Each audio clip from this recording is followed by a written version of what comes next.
Assalamualaikum warahmatullahi wabarakatuh.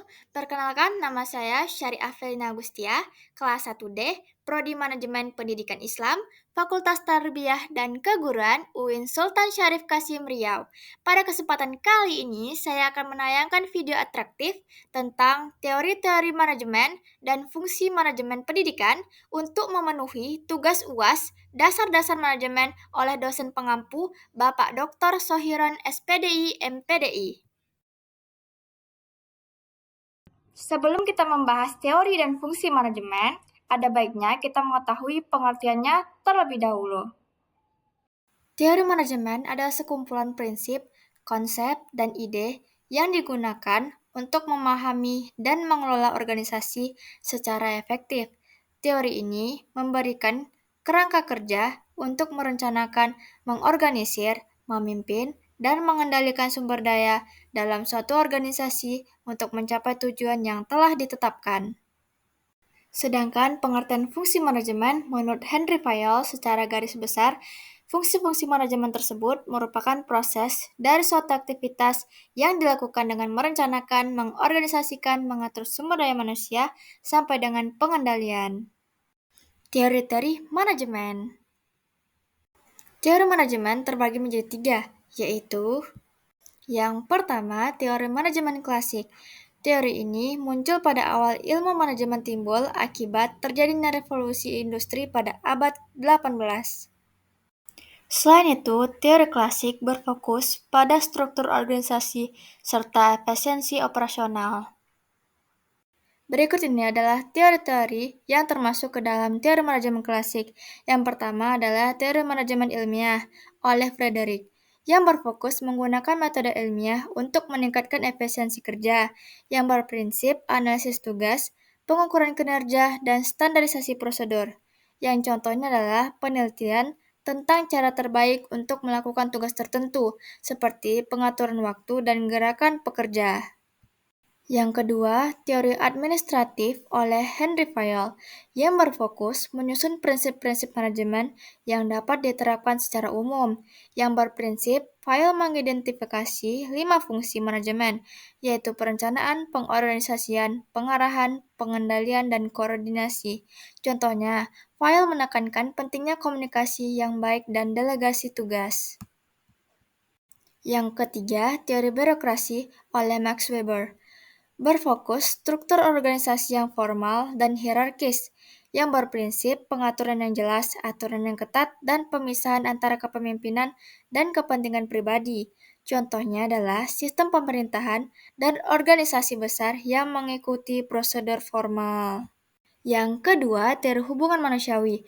Aliran ini menganggap aliran klasik kurang lengkap karena terlihat kurang mampu mewujudkan efisiensi produksi yang sempurna dan keharmonisan di tempat kerja. Selain itu, teori ini menekankan pentingnya faktor manusia dan organisasi.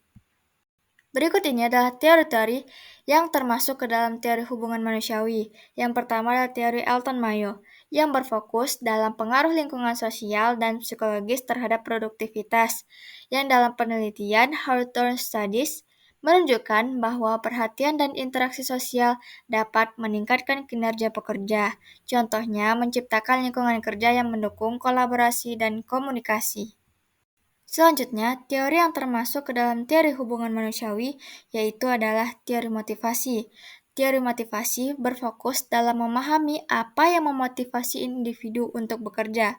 Contohnya, hierarki kebutuhan Maslow yang menggambarkan kebutuhan manusia dari yang dasar hingga yang tinggi, yaitu kebutuhan fisiologis, keamanan, sosial, penghargaan, dan aktualisasi diri. Yang kedua, teori X dan teori Y oleh Douglas McGregor. Teori X beranggapan bahwa pekerja malas dan perlu diawasi, sedangkan teori Y beranggapan bahwa pekerja ingin berkontribusi dan dapat diandalkan. Ketiga, teori manajemen modern. Muncul aliran ini lebih kepada aliran kuantitatif merupakan gabungan dari operation research dan management science. Teori ini juga mencerminkan perkembangan manajemen di era kontemporer dengan fokus pada dinamika organisasi dan adaptasi terhadap perubahan. Berikut ini adalah teori yang termasuk ke dalam teori manajemen modern. Yang pertama adalah teori sistem. Teori ini berfokus dalam memahami organisasi sebagai sistem terbuka yang berinteraksi dengan lingkungan, yang berprinsip setiap bagian dari organisasi saling terkait dan mempengaruhi satu sama lain. Contohnya, mengelola organisasi dengan mempertimbangkan faktor eksternal seperti pasar, teknologi, dan regulasi. Yang kedua, teori kontingensi, yang berfokus tidak ada satu pendekatan manajemen yang paling baik. Pendekatan harus disesuaikan dengan situasi spesifik, dengan prinsip mengidentifikasi faktor-faktor yang mempengaruhi keputusan manajerial, seperti ukuran organisasi, kompleksitas, dan lingkungan. Contoh, menggunakan pendekatan yang berbeda untuk manajemen dalam organisasi kecil dibandingkan dengan organisasi besar. Berikutnya, teori yang termasuk ke dalam teori manajemen modern, yaitu teori manajemen strategis, yang berfokus dalam perencanaan jangka panjang dan pengambilan keputusan strategis, dengan prinsip mengintegrasikan analisis lingkungan eksternal dan internal untuk mencapai tujuan organisasi, dengan contoh menggunakan analisis SWOT, Strength, Weakness, Opportunities, Threats, untuk merumuskan strategi. Fungsi manajemen pendidikan. Yang pertama, perencanaan planning. Perencanaan adalah langkah awal dan krusial dalam manajemen pendidikan. Dalam tahap ini, pihak manajemen harus, yaitu yang pertama menentukan tujuan pendidikan. Tujuan ini harus spesifik, terukur, dapat dicapai, relevan, dan berbatas waktu. Misalnya, meningkatkan nilai rata-rata siswa dalam ujian sekolah. Yang kedua, menyusun strategi untuk mencapai tujuan. Ini termasuk merancang kurikulum yang sesuai dengan kebutuhan siswa dan perkembangan zaman, serta menetapkan metode pengajaran yang efektif. Contoh praktis yaitu dengan cara merancang kurikulum, yaitu dengan mengintegrasikan teknologi dalam pembelajaran, serta menyesuaikan dengan standar pendidikan nasional. Yang kedua, menetapkan target prestasi siswa, yaitu misalnya dengan target 80% siswa lulus dengan nilai di atas KKM atau kriteria ketuntasan minimal. Yang ketiga, mengelola anggaran sekolah, menyusun anggaran untuk pengadaan buku, alat belajar, dan kegiatan ekstrakurikuler. Yang kedua, pengorganisasian atau organizing. Pengorganisasian berkaitan dengan penataan dan pengelompokan sumber daya untuk mencapai tujuan yang telah ditetapkan. Mengatur sumber daya ini meliputi pengelolaan tenaga pengajar, fasilitas, dan materi ajar, yaitu dengan membentuk struktur organisasi sekolah, menentukan posisi dan tanggung jawab setiap anggota, seperti kepala sekolah, wakil kepala sekolah, dan guru, dan juga membagi tugas, mengalokasikan tugas pengajaran berdasarkan keahlian guru dan kebutuhan siswa. Yang ketiga, pengarahan atau leading atau directing. Pengarahan adalah proses memimpin dan memotivasi anggota tim untuk bekerja menuju tujuan bersama, yaitu dengan cara memberikan arahan dan dukungan. Pemimpin harus mampu memberikan panduan yang jelas dan memberi dukungan kepada staf. Contoh praktisnya yaitu memberikan pelatihan kepada guru, yaitu dengan mengadakan workshop untuk meningkatkan keterampilan mengajar. Yang kedua, memotivasi siswa, mengadakan kompetisi atau penghargaan bagi siswa berprestasi untuk mendorong semangat belajar. Yang ketiga, rapat evaluasi, dengan mengadakan pertemuan rutin untuk membahas kemajuan dan tantangan yang dihadapi. Yang keempat adalah pengendalian atau controlling.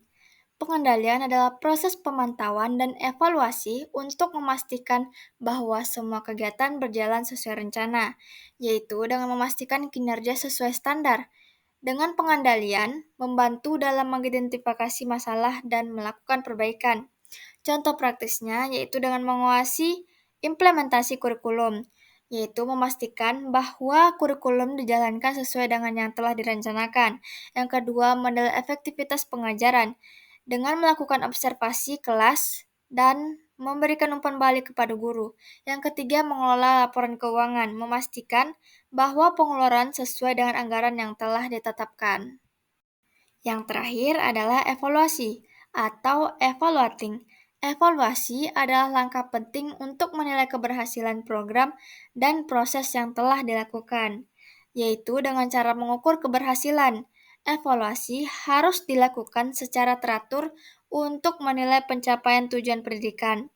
Dengan contoh, yang pertama adalah menilai hasil belajar siswa, melakukan ujian, dan penilaian berkala untuk mengetahui perkembangan siswa. Yang kedua, mengukur kepuasan guru dan orang tua. Mengadakan survei untuk mendapatkan umpan balik tentang pengalaman mereka di sekolah. Yang ketiga, membuat rekomendasi untuk peningkatan. Berdasarkan hasil evaluasi, menyusun rencana perbaikan untuk tahun ajaran berikutnya.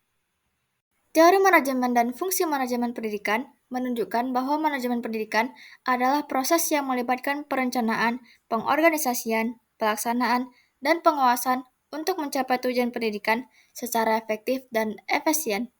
Teori manajemen seperti kesejahteraan pekerja, spesialisasi, dan pengaruh psikologis memberikan dasar penting dalam menciptakan lingkungan belajar yang mendukung. Selain itu, penerapan prinsip manajemen modern dan penggunaan teknologi dapat meningkatkan efektivitas pengelolaan lembaga pendidikan. Dengan demikian, integrasi teori dan fungsi manajemen dalam pendidikan sangat krusial untuk meningkatkan kualitas pembelajaran dan hasil siswa. Berakhirnya kesimpulan tadi, maka berakhir pula video saya pada kali ini. Saya Syari Afrina Agustia, memohon maaf apabila ada kesalahan dan kejanggalan dalam video ini. Wassalamualaikum warahmatullahi wabarakatuh.